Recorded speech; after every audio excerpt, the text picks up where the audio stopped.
حضور انسان کو اس زندگی میں اس زندگی کا ادراک کیسے مل جاتا ہے؟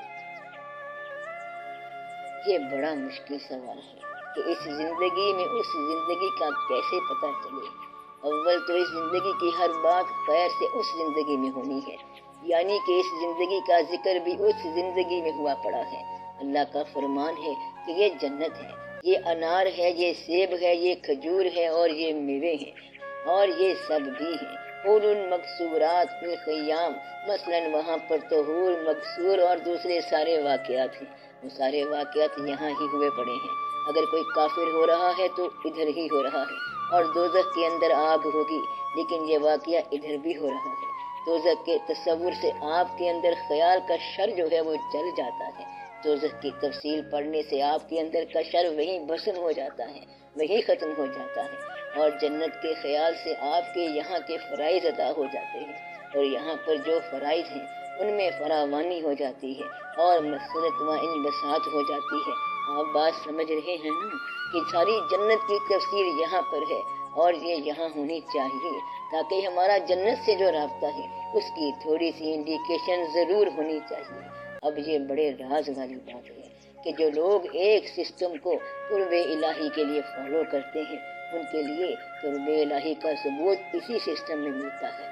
جو لوگ قرب الہی کے لیے نماز کا راستہ ڈھونڈتے ہیں تو اب نماز اللہ کے تقرب کا ذریعہ بنے گی، اس شخص کو اس کی نماز کے اندر ہی اشارہ مل جائے گا اور انڈیکیشن ہو جائے گی تمہیں قرب الہی حاصل ہو گیا، یا کم از کم تم ریزرو کر دیے گئے اور تمہیں اس کی بشارت ہو۔ ایسے شخص کے لیے باقی عبادات مثلا روزہ، حج، زکوٰۃ اور درود شریف سب بیلنسڈ ہیں، مگر صرف ایک ہی ایکسس ہو گیا، زیادہ توجہ کر گیا تو اس کا کام بن گیا۔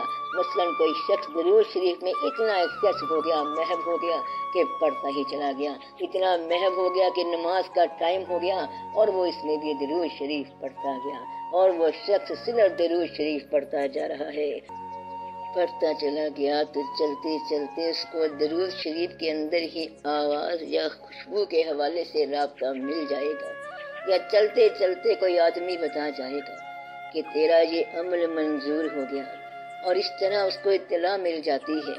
کسی سے اگر تعلق بن جائے تو مسئلہ آسان ہو جاتا ہے، کیونکہ پھر اس شخص سے قربت جنت ہے اور اس سے دوری جنت سے دوری ہے۔ آپ لوگوں کو چاہیے کہ آپ اس طرح کی سنگت بناؤ کہ آپ کو پتا ہو کہ جنت میں جانا ہے۔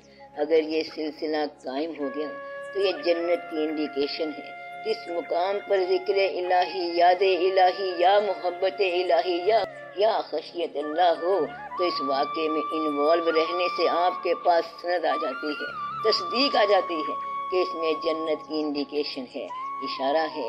جس مقام پر آپ وارفتہ ہو جائیں اور جس عبادت کے ساتھ وارفتگی آ جائے وہیں سے آپ کو جنت کی انڈیکیشن ملے گی۔ مثلا جیسے کہتے ہیں کہ دوست ناراض ہو جائے تو سمجھو کہ اللہ ناراض ہو گیا، حالانکہ دوست کا نام اللہ نہیں ہے۔ کہتے یہ ہیں کہ اللہ کی رضا یہ ہے کہ دوستی قائم رہے، کیونکہ دوستی نے اس کا لطف عطا کیا ہے۔ تو اس شخص کو اللہ کے راز کا کیسے پتا چلا؟ دوست کے ذریعے سے۔ تو کس انداز سے آپ کو یہ بات سمجھائی گئی کہ اگر دوست راضی رہے تو اللہ راضی ہے، تو دوست اس کا نام ہے جس سے آپ لوگ منسوب ہیں، چاہے وہ مشائخ کرام ہوں، بزرگان دین ہوں، یا جن کے ساتھ آپ کے تعلقات ہوں۔ اس لیے آگے کی خبر وہاں کی بات نہیں ہے، بلکہ یہاں اسی دنیا میں سے خبر آ جاتی ہے اور یہاں سے اطلاع مل جاتی ہے، یہ اطلاع آ جاتی ہے کہ تمہارے لیے بھی خطرہ ہے، یعنی اور سیکل آئینہ ہنوز ہونا ہے، یعنی دل کا شیشہ بھی پالش ہونا ہے۔ اب اس کو اور پالش کرو، اور پھر یہیں سے اطلاع آ جاتی ہے کہ دیکھو مبارک ہو، تمہارا عمل اور تعلق منظور ہو گیا، تو اطلاع یہاں ہی مل جاتی ہے۔